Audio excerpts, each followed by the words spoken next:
สวัสดีครัสวัสดีคบรัสวัสดีครับบยินดีต้อนรับกลับเข้ามาสู่พวกเราชาแนลแฟนบอยจ้าอ่ะ EP 1ยังไงสิตอนนี้จะเริ่ตัวละคมจีบรเยอะมากกันเลยเหรอขอทวนก่อน เออตัวละครเยอะจำชื่อยังไม่ได้จำได้แต่ชื่อลูกขอตัวก่อนลูกชื่อแชชื่ออะไรมป์ชื่อฉันเองอ๋อแล้วก็เจดกับเจเพราะว่าเป็นพี่น้องกันอ่ะจำง่ายอ่ะเดี๋ยวนะตำรวจเนี่ยเอาขอฟังตำรวจก่อนนะแล้วก็มีผู้กองคามินป้าเป็นผู้กองไหมนะสารสาวัตรรวัตรสารวัตรคามินกาเจตถูกไหมแล้วผู้กองเจก็ผู้กองเจดดพี่มาร์คชื่ออะไรพี่มาร์ค ชื่อหมวด เพเป็นราะเขาเรียกรู้ว่าเป็นหมวดแค่หมวด เป็นหมวดโอเค เขาเรียกแค่หมวดแต่ไม่รู้ชื่ออะไร แล้วก็มีบุคคลปริศนาใส่หน้ากาก ใครวะพี่กวีเนี่ยเขาเป็นฟอพี่กเรนซิกวีของฉัน ค่ะเออเขาเป็นหมอสูติเอ้ยไม่ใช่หมอนิติ หมอนิติค่ะใจเย็นค่ะ แล้วก็มีแซมมี่ใช่ไหมที่เราเห็นเมื่อกี้ใช่มีแซมมี่เป็นตำรวจอีกคนหนึ่งนี่คือฝั่งตำรวจสอก็คืองก็คือตัวละครเยอะจริงแล้วฝั่งฝั่งผู้ต้องสงสัย เมื่อกี้มีเจใช่ไหมเจถูน้องเจกต้องก็ดคือมีเจมีแชมป์ที่เป็นลูกสอสอมีเจมีแชมป์มีต้ามีต้าต้าต้านี่คืออังเปาใช่ไหมใช่ใช่ต้าคืออังเชอเปารีนลูกเชอฉันเองเชอใช่รีนใช่เชอรี่ลูกเธอแล้วก็แล้วก็น้องป่านชื่ออะไรนะฝ้ายปุยฝ้ายคุยฝ้ายชื่อฝ้ายแล้วก็และอีกคนเอิญชื่ออะไรฝ้าย อ่ะเอิญเอิชื่อเอิญอ่ะญเอิญเอิญอ่ะจำชื่อไม่ได้เวลาเอิญเอิญแล้วกันเอิญแล้วก็อาชีอ่ะเรียกชื่อจริงเลย อ่า เพราะว่าจำชื่อในเรื่องไม่ได้เมีออน้องเอิญแล้วเอาก็มีอาชีจริงๆนะอีกคนหนึ่งตัวละครเยอะมากนะใช่เยอะเยอะจนบางทีก็แบแต่บเยอะไปปะฉันงงแต่เราก็พอเดี๋ยวพอจำได้สัปดาห์หน้าเราก็ลืมถูกอืมสัปดาห์หน้าเดี๋ยวเราก็ลืมเดี๋ยวพอว่าชื่ออะไรบ้างเรารีแคปเสร็จปุ๊บนะเราก็จะเริ่มลืม ถูกแล้วเดี๋ยวเพราะซีรีส์ขยับอันใหม่มาก็จะมาแทนที่แล้วนะใช่ เออก็เริ่มต้นมาก็คืออย่างที่เทรลเลอร์ที่มันเล่าแหละเนาะมีคนตายในกลุ่มเพื่อนเด็กนักเรียนนักศึกษาหลานยังไม่ทันแล้วก็ออกมาเลยกลายเป็นว่าหลานตุยตำรวจซะแล้ก็ไม่ต้องไปวทำคดีแค่นั้นอันนี้คือปูเรื่องมาก็คือแค่นั้นเลยณตอนอืนี้มเนื้อเรื่องมันยังไม่มีอะไรเยอะรู้แค่เบื้องหลังแบ็กกราวตัวละครบางตัวว่าเอ้ยมีพ่อเป็นสสมีพ่อเป็นนายตำรวจ แล้วก็เจก็คือมีพี่ชายเป็นตำรวจแค่นี้นอกนั้นก็น่าจะเป็นลูกคนรวยทั่วไปปกติอืมแต่ที่รู้น่าสงสัยทุกคนมันจะมีแล้วอาการแบบแล้วต้าดูได้ซองอะไรไปถึงได้โทรไปวีนแชมป์ขนาดนั้นอืมมึงส่งจดหมายมาขู่กูทำไมน่าจะแบบถ้าก็เหมือนอารมณ์เป็นถ้าเป็นชาเลนจ์แดอารมณ์อะไรอย่างนี้หรือเปล่าอารมณ์เหมือนฆาตกรต่อเนื่องป่ะเหมือนพอสมมุติว่าไปฆ่าทำแล้วปุยเสร็จแล้วฝ้ายเสร็จก็ต้องมีคปุ๊บนต่อไปก็คือมาที่ต้องเป็นคนตามเก็บทำต่อตามเก็บในกลุ่มแล้วก็เลยส่งจดหมายอะไรพวกนี้ไปเหมือนในเนี่ยเหมือนอะไรนะ I know what you did last summer ประมาณอย่างนั้นนะ ถ้าไม่ทำก็ที่ส่งไปสารต่อคิวต่อไปส่งสารไปก่อนว่าเอ้ยอืกูรู้มนะว่ามึงทำอะไรมามึงไปไม่แต่เท่าที่ติดดูในยาไปอะไรเทมาอะไรรลเลอร์อะไรประมาณเนี้ยเหมือนจะเป็นซองที่ทูตออเดย์อืมเหมือนทุกคนก็จะได้แบบนี้อะไรอย่างนี้ป่ะถ้าจำไม่ผิดนะมันอาจจะแต่มันอันเนี้ยมันให้เห็นแค่ต้าไงมันอาจจะให้ทีละคนไงถูกเอก็เป็นไปได้อแต่ใครนั่นแหละเป็นคนให้ ก็อาจจะอย่างคล้ายๆนั้นแหละคือมันรู้ว่าในอดีตมึงเคยทำอะไรไว้ก็ส่งรูปอืมามแล้วก็มาขู่ไงทูตออแดอะไรอย่างงี้ไงก็คืออาจจะเป็นฆาตกรถ้า ตัวจริงหรือไม่ก็คนที่พยายามจะบีบฆาตกรหรือไม่ก็อาจจะไอ้นี่นี่ก็ได้นะส่งมาทูตออแดใช่ป่ะคือถ้ามึงไปสารภาพมึงก็ไม่ตายอะไรอย่างนี้ป่ะอ๋อมันเอาความผิดที่ตัวเองทำไว้ในอดีตที่เด็กพวกเนี้ยเคยทำแล้วมาบอกว่าถ้าอ่ามึงไปสารอ่าภาพเรื่องเนี้ยก็รอดไปแต่ถ้ามึงไม่สารภาพมึงก็ตุยอะไรอย่างเงี้ยอืเป็นไปได้เพราะแต่มันทูตออแดอันหนึ่งนี่ถูกปะล่ะน่าสนใจนะมันเป็นเกมทูตออแดไงถูกไหมอันนี้น่าสนใจนะ แล้วคนที่ส่งอาจจะเป็นกองเจดใครก็ได้เราไม่รู้ไงอันเนี้ยว่าฆาตกรคือใครอะไรแบบนี้เนี่ยเออเอออันนี้ทฤษฎีน่าสนใจอ่ะแต่ว่าวันนี้ผู้กองผู้กองอีกแล้วสารวัตรอืมหรือเขาเรียกว่าเป็นผู้กองผู้กองคือเจดเออสารวัตรคือแสดงว่าสืบได้สารวัตรคือสูงกว่าผู้สูงกว่ากองเหรอใช่ใช่สืบสูงกอ๋อเหรอว่าสิอ๋อยศใหญ่กว่าไงก็ถึงมาเป็นเจ้าอืนายไงมนางเลยมันเป็นเจ้านายนั่นไงอันนี้ก็เหมือนกับเปิดตัวมาของสารวัตรคามินเอ่อเจ้าชายน้ำแข็งได้ไหมคือก็ได้อยู่นะวันนี้มาแบบหน้านิ่งมาดนิ่งมาแบบว่าไม่รู้เลยว่าอารมณ์อะไรอยู่ตอนนั้นคือสไตล์เอางี้ถ้าเราดูซีรีส์ซีรีส์ซีรีส์ฝรั่งแล้วกัน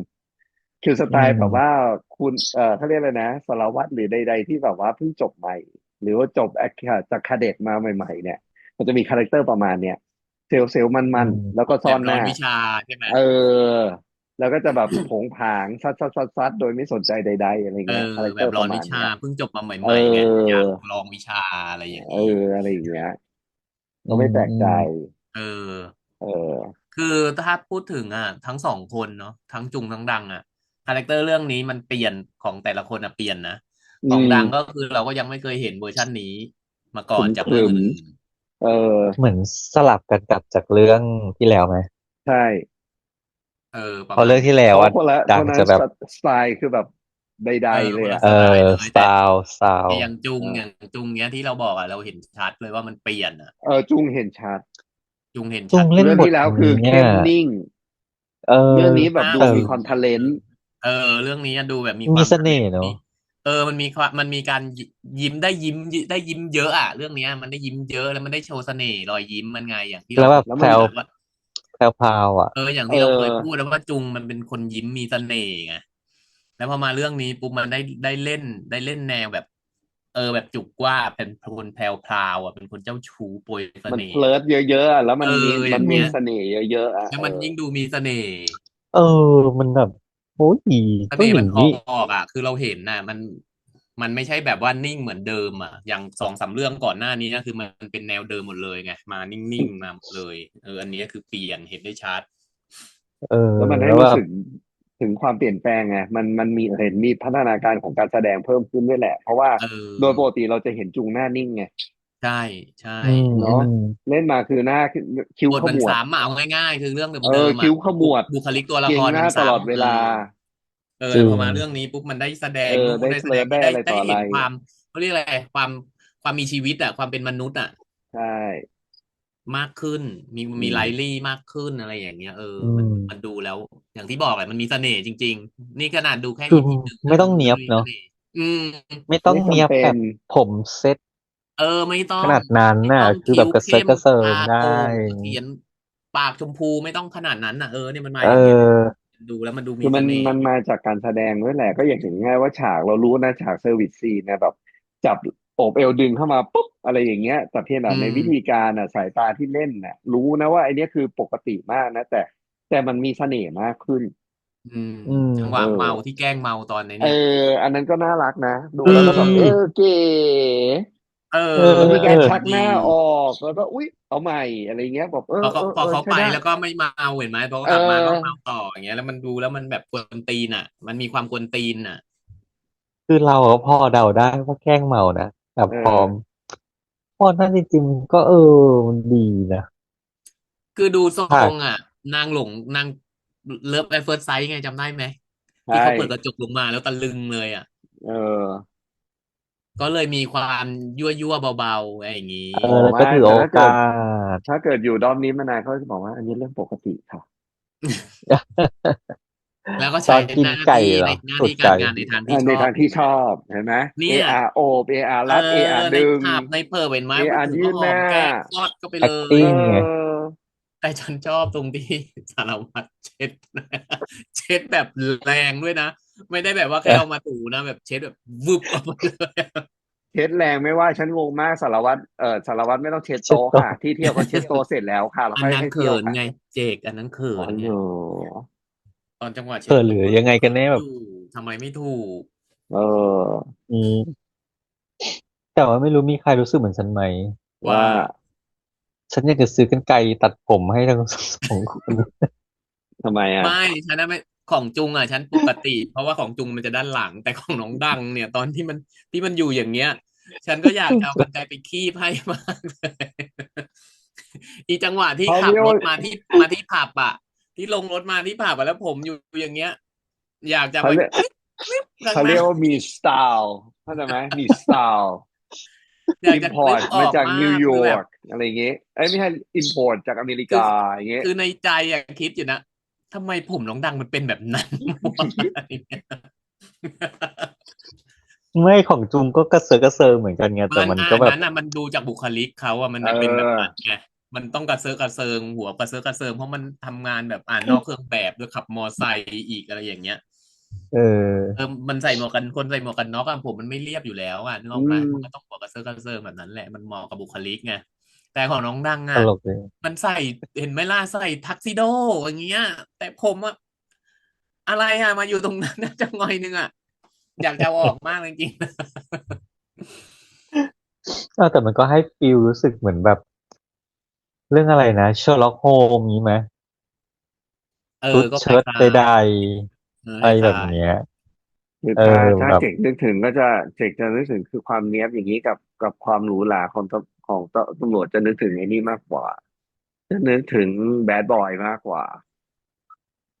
วิลสมิธแบบรวยละวิลรวยสนั่นวิลสอ๋อมิธ แต่อันนั้นมันตลกทั้งคู่ไม่ใช่เหรอถ้าเรื่องนั้นอ่ะคือมันมีออกความตลกเฮใส่ฮาทั้งเข้าไปหน่อยคู่ไงเออนั่นน่ะแต่อันเนี้ยคืออันนี้มาดูเนียบดูเนียบ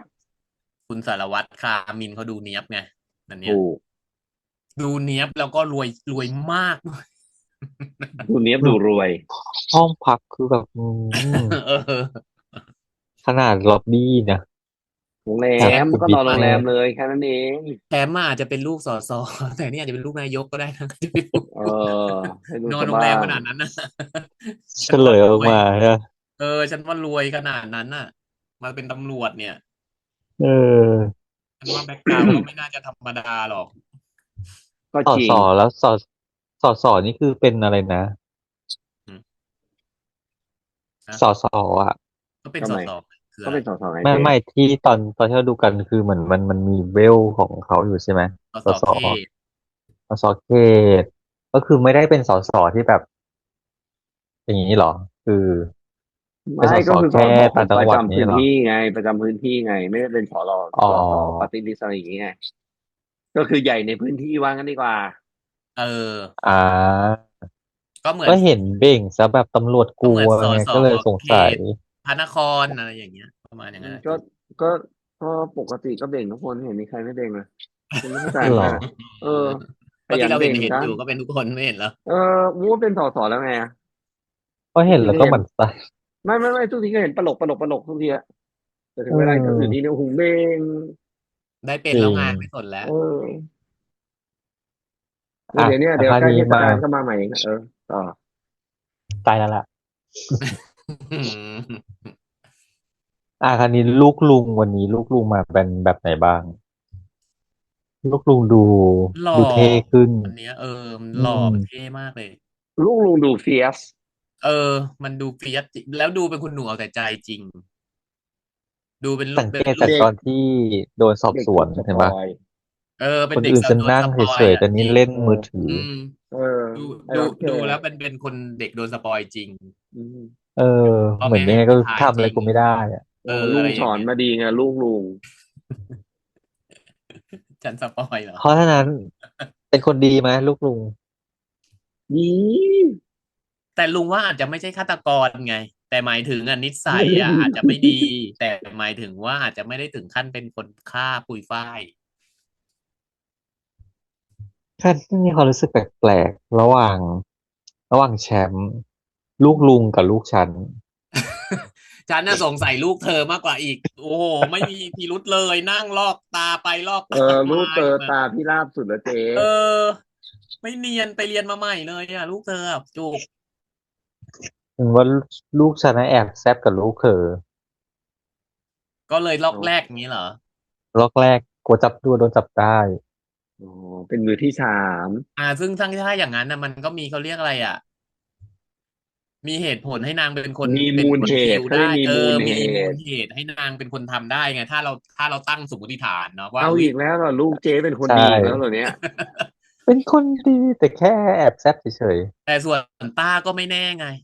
อาจจะเก็บความแค้นมาจากเรื่องก่อนหน้าที่เขาที่นั่นเล่าให้ฟังๆยาที่น่ะเหรอพี่พร้อมเฮ้ยเมื่อกี้เราลืมพี่พร้อมไปนี่หว่าที่พี่พร้อมพี่พร้อมเล่าไทให้ฟังม์ว่านางไปเข้าใจผิดคิดว่าปุ๋ยฝ้าย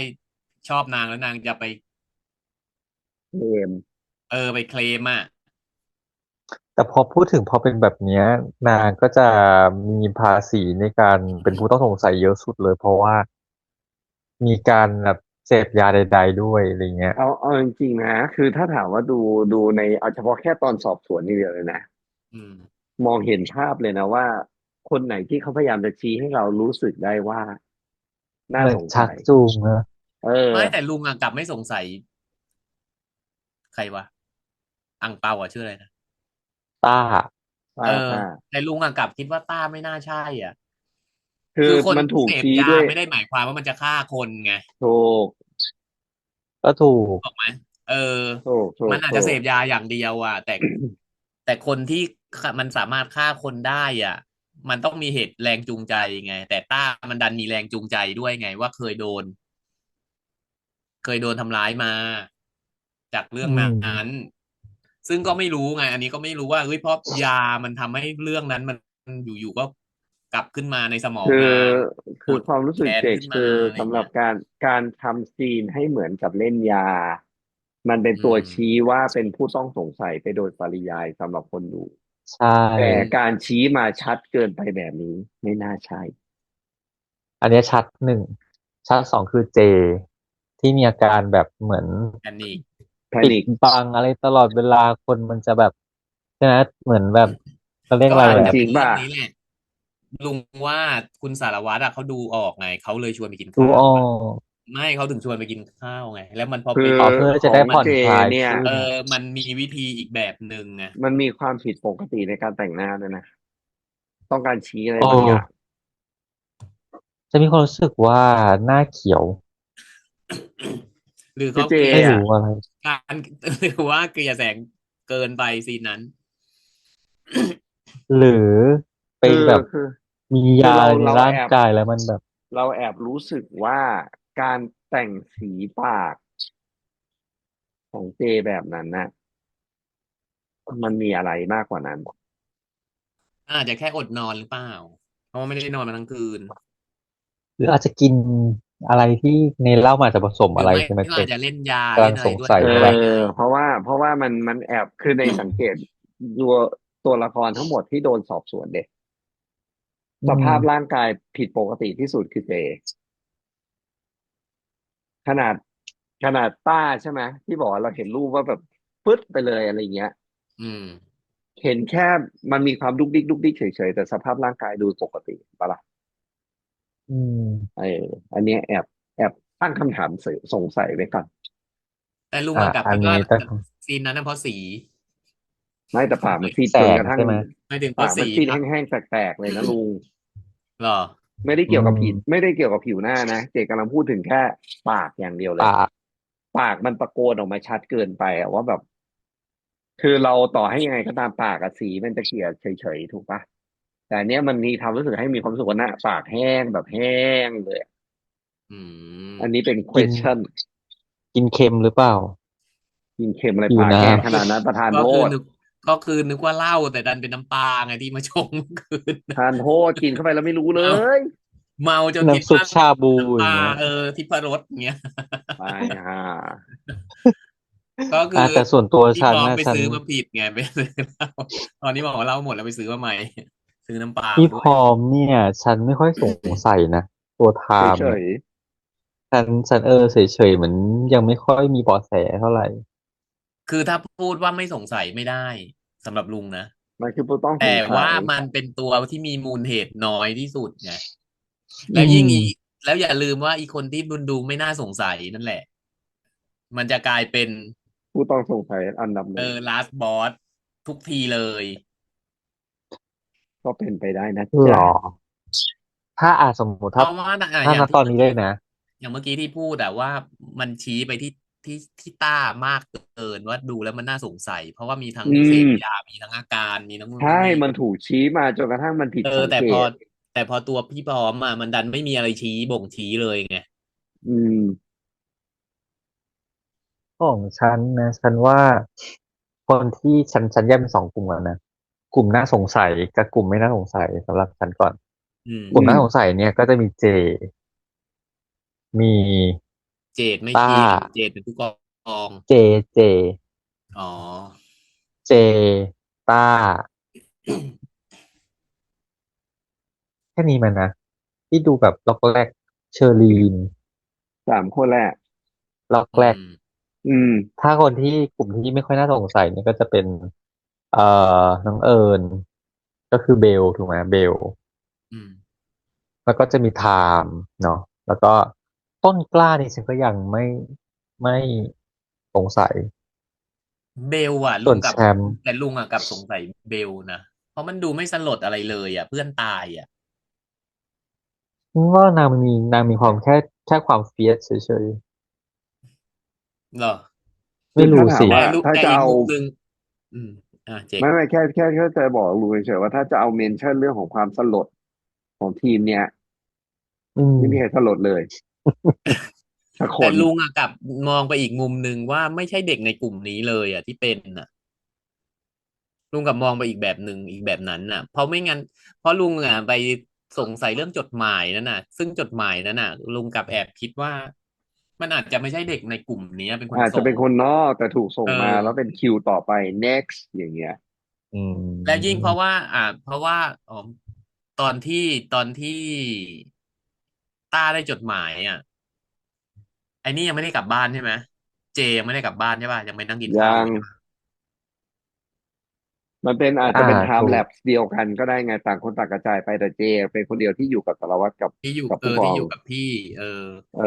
แต่คนอื่นอาจจะกลับบ้านหมดแล้วแต่เราก็ไม่ถูกรู้ว่าจดหมายส่งไปเมื่อไหร่ด้วยไงถูกเพราะอาจจะแยกย้ายกันกลับบ้านกันหมดแล้วตัวต้าเองดันเข้าบ้านแล้วไปเจอจดหมายพอดีอืมซึ่งเราไม่รู้อืว่าคนอื่นมได้จดหมายไหม แต่ถ้าถูกให้ลุงเดาลุงคิดว่าน่าจะได้แบบทีละคนเหมือนจะไล่อืมเก็บไปอ๋อทีละคนมากกว่าฆาตกรถ้าสมมุติว่าเป็นฆาตกรมันจะทำเนาะต่อฆาตกรต่อเนื่องอะไรเงี้ยอืมลุงว่ามันไล่เก็บไปทีละคนก็ต้องมาคอยดูใช่เพคือเราไม่รู้ราะแต่ว่าว่ามันจะอีกหนึ่งมันดำเนินอีกเรื่องแบบไหนด้วยนะประเด็นอีกหนึ่งมันเพิ่งปูตัวละครไงมันเลยยังไม่เห็นไม่ยังจับจุดอะไรไม่ค่อยได้เท่าไหร่นี่คือสิ่งที่พวกเราคาดเดาแล้วกันอันนี้คือเราคาดเดาเอาแล้วก็อาการของคนปุยฝ้ายก็มีการแปลกๆเหมือนเหล้ายังไม่หมดไม่ใช่เหล้าที่เป็นน้ำนะ ผู้ต้องสงสัยยังเล่าเล่าในขวด ไม่หมด ไม่ทุกคนเล่าไม่หมดสักคนหนึ่งเชื่อลุงโอ้สิเพราะอย่างที่บใช่อกเจอ่ะโดยเจเองสารวัตรสังเกตเห็นว่านางพูดไม่หมดแหละก็เลยอืเอามาใช้มวิธีแบบที่เจ๊กว่ากูดคอปแบดคอปเออพอมันมาคุยด้วยความไม่ใช่การสอบสวนที่จริงเอจังอมันปุ๊บก็จะค่อยๆเหมือนกับเด็กมันผ่อนคลาละยขึ้นไงลายพฤติกรรมอ่ะอะไรอย่างเงี้ยมันก็เลยอาจจะกล้าพูดมากขึ้นไม่เพราะอย่างที่เราดูจนตอนรีแอคอะปุยฝ้ายอะเป็นแผลในกระเพาะกินข้าวไม่ได้เท่าไหร่แต่กินเหล้าแต่ไม่หยุดกินเหล้าเออเออเนี่ยแหละลุงก็สงสัยมันแปลแต่เพื่อนกพูดตรงกันนะ อืแต่เพื่อนพูมดตรงกันเอ๊ะคนที่พูดตรงกันก็คือมีแต่แชมป์กับลูกเจ็กกับที่ลูกจุกใช่ปะที่พูดว่าเจเป็นโรครินเหรอกระเพาะเออใช่คนเออื่นไม่ได้พูดอถึงคนอื่นไม่ได้พูดถึงโรคกระเพาะของปุยฝ้ายนางนัดกันมาก็ไม่แน่อันนี้ก็ไม่แน่อาจจะเล่าให้ตรงกันใช่ก็แอบแซบกันไงเลยนัดกันได้ฉันบอกแล้วเป็นไปได้ก็เป็นไปได้แต่วันนี้แซบยังไงก็แซบไม่เท่ากับผู้กองกับสารวัตรของฉันชอบทำไม มากโดยเฉพาะฉากที่ยิงปืนฉันชอบฉากนั้น ที่ชอบที่แบบวิ่งเข้ามาทำไมเหรอ เออผู้กองงวิ่งงเข้ามาทำไมวิ่งเข้ามาคือผู้หมุไม่นด้วยนะคือเอาไม่เอาจริงๆนะจริงๆถ้าผู้กองวิ่งมาช้ากว่านั้นอีกหน่อยคือตายนะ เพราะคือกำลังเพราะว่าเป็นคิดนะว่าจะจังหวะเซตที่เขายิงพอดี อะไรนะต้องใช้คำพี่ปอนให้เขาจะปั้นซีน ปั้นซีนเอกับปั้นแต่ซีแบบว่านคือเรากำลังบอกว่ามันเป็นการปั้นซีนที่ตลกมากคือมึงไม่เข้ามานั่นแหละสวยสุดแล้วเข้ามาเพื่อจะให้มันหมุนไงนึไม่กออกไหมคือมันเหมือนการหมุนตัวแล้วจึ๊บแล้วก็ชึ่คืองตอนแรกอย่างเงี้ยถ้าเกิดว่าอีคนร้ายมันยิงปืนมาสักนัดมันหนึ่งเอยิงสวนอยังเข้าเอได้อเข้าใจได้เข้าใจว่าเอ้ยได้เอามาหมุนเอแล้วก็ค่อยสอวนกลับไปอะไรอย่างเงี้ยแต่อันนี้คืออ้าวเข้ามาทำไม เหรือเขาออหรือเขาลืมใส่เอฟเฟกต์เสียงปืนคนร้าย หรือเข้ามาให้ไม่มันมันเหมือนเป็นตัวโดนมันเหมือนแบบสารวัตรคามินกำลังจะยิงอะปุ๊บอีนี่หมุนมาขวางอืใช่มเหมือนอีคนร้ายอะเป็นญาติมันอ่ะอีผู้กองเออเข้าเจดอ่ะมาขวางเข้ามาขวางไม่ให้ยิง แล้วเข้างงมาหมุนตัวแล้วแต่อันนี่นั้นนะอันนั้นนะเป็นการตั้งคำถามจริงๆเข้ามาทำไมวิ่งเข้ามาทำไมจริงคือเราเข้าใจในจุดประสงค์นะเราเเข้าใจในประออสงค์ของจุดประสงค์ของการปั้นซีนนี้นะมันอยากให้มันเหมือนกับเวลาช้อนตัวเข้ามาแล้วเวลาหมุนแล้วมันจะมีความเท่พอดีอ่ะ ถ้าเวใช่แล้วมันลาเราดูหมุนไหมหนังแอนะเมื่อกี้คชั่นนี้จำไม่ได้แล้วว่ามันหหมุมุนไหมนแต่หมุนแล้วตหมุลกมากนคือหมุนครึ่งรอบหมุนแล้วก็หันหน้ามาประชิดนี้ไงเออแล้วก็แล้วมันแบบมองหน้าเขาอะไรก็ไม่รู้แล้วเขาก็กำลังถือปืนอย่างนี้อยู่นี่จำได้คือน่ะเนี่ยมันเป็นคำถามว่าวิ่งเข้ามาทำไมเดี๋ยวกูยิงทิ้งไปแล้วน่ะจริงๆผู้กองเจดอะตายคนแรกเลยสเอรุปอะอถ้าซีนนั้นอะไม่โดงนปืนงคนร้ายก็คือโดนปืนสารวัตรนี่แหละยิงคือเขากำลังจะดวลปืนกันอยู่แล้ววิ่งเข้ามาขวางอ่ะนึกสภาพดิ ไม่ได้จริงเออชอบตๆลกครับมันขำดีเออเออส่วนโลเนาะเคชั่นฉันก็ชอบนะรูฟท็อปใดสีๆชอบสวยด้วยเลยบรรยากาศสีดีสวยอ่ะบางทีอืมมุมกล้องดีเหมือนที่จุกว่ามุมกล้องเหมือนหนังอะตั้งแต่เปิดอืมามที่แบบว่าตามรอยเท้าอ่ะตามวิ่งตามเท้ามาเท่อยู่นะเลิศอยู่นะอันนั้นอืนะมอืมแล้วสีมันเหมือนสีหนังเลยอ่ะสีภาพยใช่นตร์เลยใช่สีหนังอืมเนาะก็ประมาประมาณณนี้ไหม นี้ทุกคน ใช้ได้ใช้ EP ได้ EP หหนึ่งนึ่งเล่านิดนึงปูตัวละครก่อนเนาะแต่ว่าจบไวมากแสดงว่าเราดูกันเพลินจริงเออืมอๆเนาะก็เดี๋ยวตามดู EP สองนะจ๊ะแต่ว่ามาช้านิดวันไหนนึง ไม่ตรงวันเดี๋ยวจะเหมือนเดิมพยายามเราเนาะต้องบอกว่ามาไม่ตรงวันเหมือนเดิมมาไม่ต้องเอวันอแน่ๆแต่ตอนแต่ก็นิดนึงนะจะพยายามจ๊ะแล้วก็ปักไว้เดี๋ยวมาประมาณวันแน่นอนแถวๆนี้แล้วเนอะอืมอืมได้โอเคยังไงฝากติดตามนะครับแล้วก็ใครจะมาบ้างอะไรอย่างนี้เนาะฝากดูครับฝากติดตามฝากทวงด้วยละกันถ้ามาช้ากว่านี้ก็ทวงได้ไม่เป็นไรเดี๋ยวเรามาแน่นอนนะจ๊ะอืมโอเคคลิปนี้รีแคปนะจ๊ะก็ EP หนึ่งของ Dare You Today จบแล้วจ้าพบกันใหม่คลิปหน้าครับสวัสดีครับสวัสดีครัสวัสดีครับบไม่บาพูดชื่อภาษาไทยยหรอเดี๋ยวพี่พูดไม่ถูก